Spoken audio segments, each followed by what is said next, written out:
हाँ तो गाइस कैसे हो दोस्त अब देखिए आपने यूनिट नंबर स्टार्ट चालू कर रहे हैं। हम 4 नंबर स्टार्ट कर रहे हैं। स्टार्ट करने तो यूनिट 4 है, ये हेडिंग डाल लीजिए स्टूडेंट। यूनिट 4 है आपके केमिकल बायोलॉजी स्टूडेंट में आपको लगभग इस यूनिट को करवाने का 5 लेक्चर की कोशिश करूंगा। 5 या 6 लेक्चर में यूनिट कंप्लीट हो जाएगी।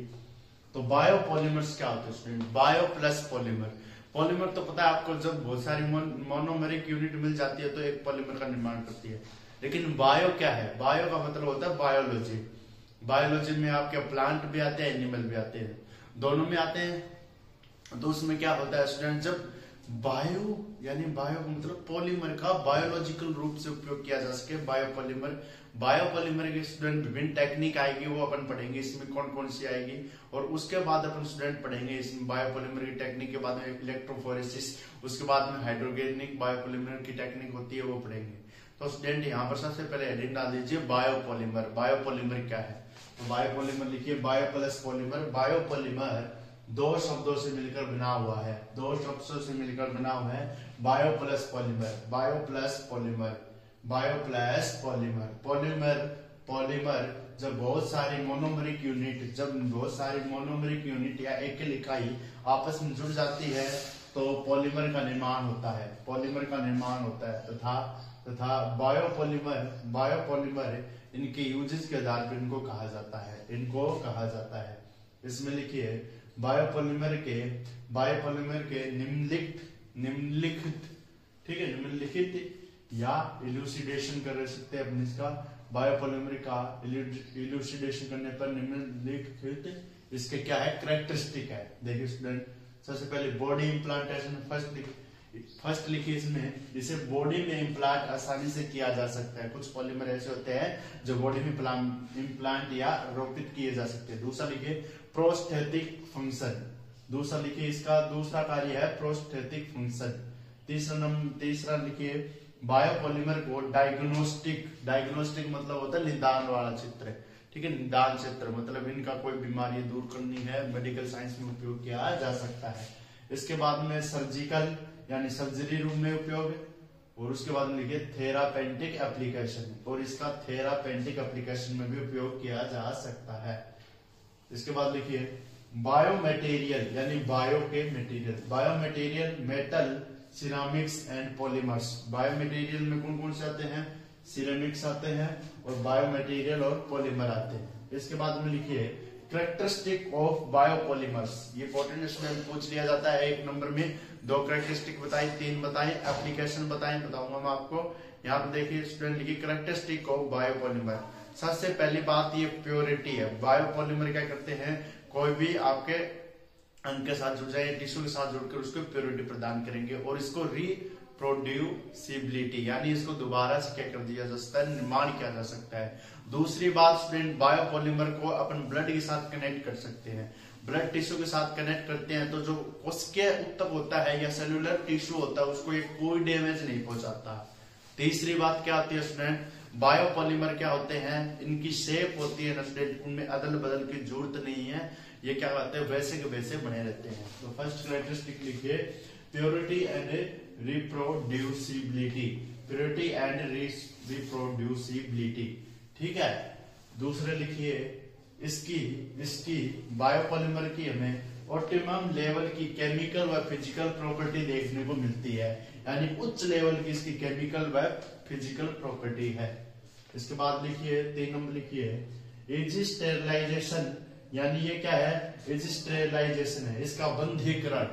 ठीक है, इसका बंधीकरण आसानी से किया जा सकता है with no alternation in this shape और फॉर्म।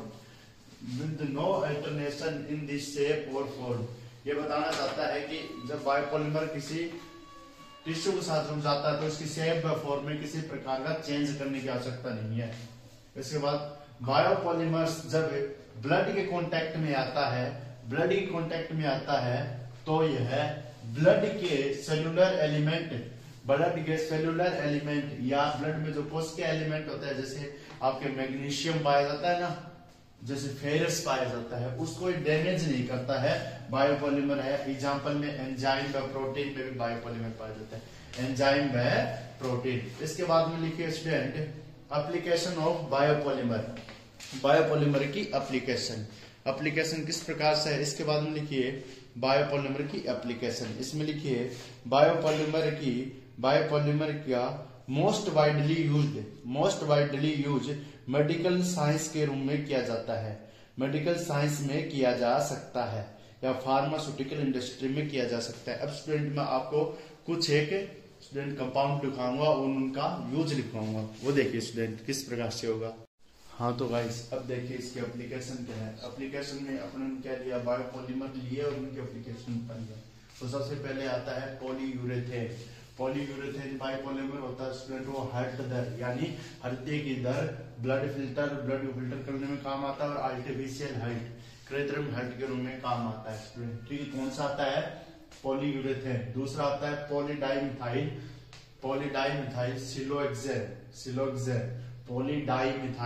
सिलोक्सेन। ये क्या करता है, ये हार्ट दर या हार्ट वैल्यू और ड्रेन ट्यूब में क्या करता है, ये काम आता है स्टूडेंट।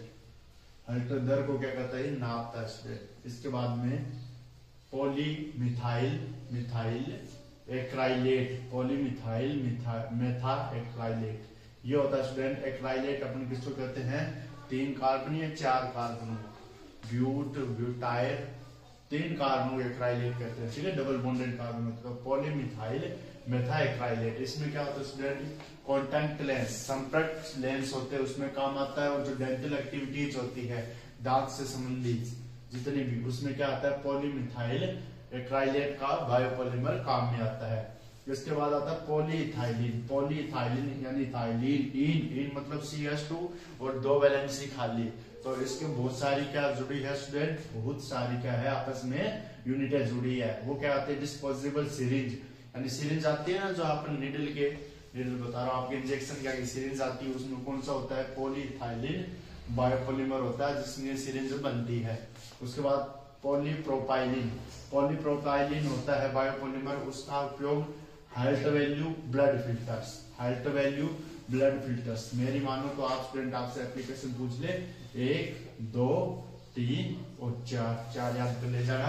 1 नंबर में आया हुआ स्टूडेंट, 1 नंबर में पूछा गया सवाल है। ठीक है, बायोपॉलीमर क्या है, बायोपॉलीमर की 1-2 एप्लीकेशन आप लिख देना। डिस्पोजेबल सिरिंज में काम आता है, हार्ट वैल्यू ब्लड फिल्टर में काम आता है, पॉलीइथाइलिन डिस्पोजेबल सिरिंज में काम आता है, पॉलीमिथाइलिन एक्राइलेट कॉन्टैक्ट लेंस और डेंटल एक्टिविटीज। तो ये है स्टूडेंट इस प्रकार से। अब इसके बाद में अपन लिखिए साइज ऑफ पॉलीमर। इसमें लिखिए साइज ऑफ पॉलीमर, हेडिंग डाल दीजिए साइज ऑफ पॉलीमर। इसमें लिखिए हम किसी बायोपॉलीमर का साइज का एक्यूरेट पता नहीं लगा सकते। इसके लिए हमारे पास कुछ मेथड होते हैं जिससे बायोपॉलीमर का क्या किया जाता है, निर्धारण किया जा सकता है। इसलिए अपन क्या करते हैं, पोजीशन इंडिकेट करने के लिए क्या करते हैं, कुछ मेथड का उपयोग करते हैं। इलेक्ट्रोमैग्नेटिक थ्योरी आती है स्टूडेंट, ठीक है। साइज का पता लगाने के लिए स्टूडेंट आपके 3 थ्योरी है। Size of biopolymer, molecular weight क्या अलग है, size of biopolymer. Important student एक प्रश्न पूछा जाता है बार बार, बायोपॉलीमर की मेथड दीजिए, मॉलिक्यूलर वेट के अलग है। अगर आपके 5 नंबर आए तो आप अलग अलग लिख देना। अगर आपके 1 नंबर साइज की मेथड अलग है, इसमें मॉलिक्यूलर वेट की अलग लिख दे। इसी प्रकार से आपके साइज ऑफ बायोपॉलीमर की स्टूडेंट आपके 3 मेथड है यहाँ पर। कौन कौन सी स्टूडेंट, फर्स्ट मेथड आपके इलेक्ट्रोमैग्नेटिक, ठीक है, इलेक्ट्रोमैग्नेटिक थ्योरी। फर्स्ट है इलेक्ट्रोमैग्नेटिक थ्योरी, कौन सी है, इलेक्ट्रोमैग्नेटिक थ्योरी। बताऊंगा क्या होता है स्टूडेंट इलेक्ट्रोमैग्नेटिक थ्योरी में, इलेक्ट्रोमैग्नेटिक थ्योरी। दूसरा है टिंडल इफेक्ट, साइज का पता लगाने का है, फ्रॉम टिंडल इफेक्ट। टिंडल नाम का वैज्ञानिक ने पढ़ा है ना आपने, TNYDWN, एन है स्टूडेंट, एन दोबारा लिख देता हूं मैं, फ्रॉम टिंडल, TNYDWN, फ्रॉम टिंडल मेथड या इफेक्ट लिख देता हूं, इफेक्ट, ठीक है। इसके बाद में आता है स्टूडेंट एक और आता है फ्रॉम टिंडल इफेक्ट, एक और आता है student brownie motion, from brownie motion. ये भी पढ़ा स्टूडेंट आपको, ब्राउनी गति आती थी ना जिगजैग रूप में, फ्रॉम ब्राउनी मोशन, ब्राउनियन नामक वैज्ञानिक ने दी थी, उसका होता है स्टूडेंट ये तीन इफेक्ट स्टूडेंट, तीनों में इक्वेशन आएगी और मैं लिखवा दूंगा किस प्रकार की इक्वेशन होगी। ये और ये उतारिए, इनको उतारिए आप। इलेक्ट्रोमैग्नेटिक थ्योरी में कुछ बात लिखाऊंगा मैं आपको, इलेक्ट्रोमैग्नेटिक थ्योरी, ठीक है। इसकी इक्वेशन आएगी, देखिए तो स्टूडेंट किस प्रकार से इक्वेशन आएगी। हाँ तो गाइस अब देखिए यहाँ पर अपने करते हैं किसी मेथड की बात कर लेते हैं। मेथड में सबसे पहले अपने इलेक्ट्रोमैग्नेटिक थ्योरी, टिंडल इफेक्ट, ये साइज ऑफ बायोपॉलिमर के लिए दिए गए। दूसरा टिंडल इफेक्ट, तीसरा फ्रॉम ब्राउनियन मोशन।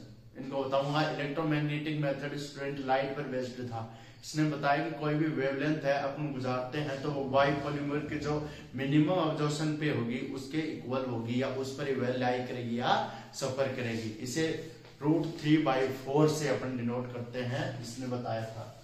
तो इलेक्ट्रोमैग्नेटिक थ्योरी, इसमें लिखिए इलेक्ट्रोमैग्नेटिक थ्योरी या इलेक्ट्रोमैग्नेटिक मेथड, यह है साइज ऑफ बायोपॉलिमर का एक मेथड है। इसके द्वारा यह बताया गया वेवलेंथ, ब्रैकेट में लिखिए लैम्डा सॉल्यूशन से गुजरने वाली न्यूनतम अब्जॉर्प्शन पर सफर करती है। सॉल्यूशन से गुजरने वाली न्यूनतम अब्जॉर्प्शन पर सफर करती है। आर रेडिएशन, आर बराबर लिखिए √3/4 लैम्डा पाई एन √3/4 लैम्डा पाई एन √3/4 लैम्डा पाई एन।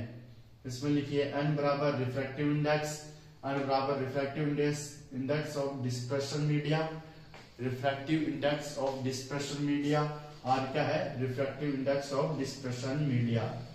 R बराबर क्या होगा n बराबर रिफ्रैक्टिव, n बराबर R तो रेडियस होगी और लैम्डा क्या हो गई वेवलेंथ हो गई और n क्या है refractive index of dispersion media. आ गया समझ में। यानी अपने किस सॉल्यूशन से गुजारी वेवलेंथ हो, गुजरने के बाद वह किस न्यूनतम अब्जॉर्प्शन पर या न्यूनतम जो वैल्यू होती है उस पर अब्जॉर्ब होती है। दूसरा लिखिए टिंडल इफेक्ट। इसमें लिखिए टिंडल इफेक्ट पार्टिकल के वॉल्यूम को बताता है, या बायोपॉलिमर के पार्टिकल वॉल्यूम पर बेस्ड था। इन्होंने बताया कि जो बायोपॉलिमर की इंटेंसिटी होती है, पार्टिकल की इंटेंसिटी होती है, उसको टिंडल मीटर के द्वारा अपन या हम क्या कर सकते हैं ज्ञात कर सकते हैं। इसके बाद रे लाइन ने एक इक्वेशन दी जिसके द्वारा हम वॉल्यूम व इंटेंसिटी व स्कैटरिंग इंटेंसिटी को ज्ञात कर सकते हैं। इसने क्या दिया IS इक्वल टू यानी स्कैटरिंग इंटेंसिटी दी है इक्वल टू I.V² या into V² upon D² λ4। Lambda बराबर वेवलेंथ, D बराबर डेंसिटी, ठीक है, D बराबर डेंसिटी, V बराबर वॉल्यूम और I बराबर इंटेंसिटी। D बराबर डेंसिटी, V बराबर वॉल्यूम, I बराबर इंटेंसिटी, ठीक है। तो यहाँ पर क्या दिया इसने, इस प्रकार से वॉल्यूम को बताया। इसके द्वारा अपन क्या कर सकते हैं, टिंडल लाइट के द्वारा अपन लगभग क्या कर सकते हैं, इसकी फोटोग्राफिकली या इमेज का पता लगा सकते हैं। अपन क्या कर रहे हैं, साइज ऑफ बायोपॉलिमर बता सकते हैं, अप्रोक्सीमेशन लगभग पहुंच जाते हैं। तीसरी बात लिखिए स्टूडेंट, एक और बता देता हूं आपको इसके साथ ही क्या होता है। अब इसके बाद में लिखिए एक और इक्वेशन के द्वारा हम अलग अलग पार्टिकल के या दो इक्वल कंसंट्रेशन के सॉल्यूशन के साइज ऑफ पार्टिकल का पता लगा सकते हैं। यानी पार्टिकल का साइज क्या होगा पता लगा सकते हैं। तो v1 square v2 square v1 square v2 square I scattering intensity, I के बाद में आई डेस I s1 I s2 scattering intensity है इक्वल टू लेमडा 1 की 4 और क्या है आपके लेमडा 1 की 4 लेमडा 2 की स्क्वायर लेमडा 1 की 4 लेमडा 2 की स्क्वायर इक्वल टू आर एक में आएगा 6 और एक में आएगा स्टूडेंट R2 6 R2 की 6 एक में 6 एक में 6 R1 की 6। ये है स्टूडेंट ये क्या बताती है दो इक्वल पार्टिकल होते हैं, दो इक्वल है कंसंट्रेशन सॉल्यूशन, दो इक्वल क्या बताती है दो इक्वल कंसंट्रेशन के सॉल्यूशन के the equal concentration of solution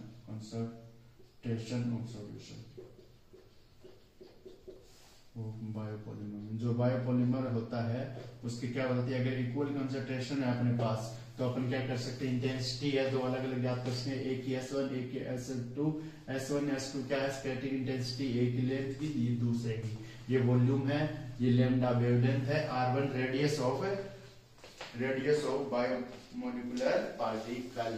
इसके बाद में थर्ड लिखिए स्टूडेंट, थर्ड लिखिए साइज ऑफ बायोपॉलीमर का ज्ञात करने की तीसरा मेथड ब्राउनियन मोशन है। इसमें लिखिए इसके द्वारा हम या इस विधि के द्वारा हम प्रोटीन व जिलेटिन पार्टिकल को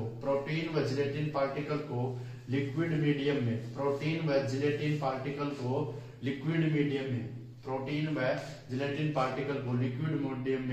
पता लगा सकते हैं। ब्राउनी मोशन ने दिया इसके द्वारा अपन क्या कर सकते हैं कोई भी प्रोटीन है या जिलेटिन पार्टिकल है उसका लिक्विड मीडियम में अपन क्या कर सकते हैं बायोपॉलीमर का पता लगा सकते हैं साइज का। इसके लिए भी एक इक्वेशन दी गई, लिखिए 2.303 RT upon n log 10 n1 upon n2। इसके बाद में लिखिए student log 10 n1 upon n2। इसके बाद में लिखिए student equal to 4/3 pi r cube g n2 minus H2 minus H1 rho minus rho 1 g H2 minus H1 into rho minus rho 1। अब लिखिए स्टूडेंट n बराबर आवगाद्रो नंबर, n क्या है आवगाद्रो number 6.022 into 10 की पावर 23 मीटर प्रति second, ठीक है। Mole inverse एक मोल का मान होता है। n बराबर n1 एंड n2 क्या है number of particle 8 height. H1 and H2 लिखिए H1 एंड H2 लिखिए वर्टिकल हाइट पर बायोपॉलीमर क्या बता रहा है वर्टिकल हाइट बता रहा है बायोपॉलीमर की H1 and H2। Row and रो 1 लिखिए डिस्पर्स्ड और डिस्पर्सन मीडिया है उसकी क्या है डिस्पर्स्ड और डिस्पर्सन मीडिया है उसकी क्या है ये डेंसिटी को बताता है। तो स्टूडेंट यहाँ पर आपकी कंप्लीट हुआ साइज ऑफ पॉलीमर की तीनों टेक्निक। अब इसके बाद अपन पढ़ेंगे साइज ऑफ पॉलीमर के बाद में अपने पास आएगी डिटरमाइनिंग पार्टिकल शेप के लिए प्रोटीन बताऊंगा, फिर इसके बाद एक्सरे मेथड और इलेक्ट्रॉन डिफ्रैक्शन मेथड, दो मेथड आएंगे इसमें पार्टिकल शेप के लिए एक्सरे और इलेक्ट्रॉन डिफ्रैक्शन, वो पढ़ेंगे नेक्स्ट लेक्चर में। ओके गाइस मिलेंगे नेक्स्ट लेक्चर में।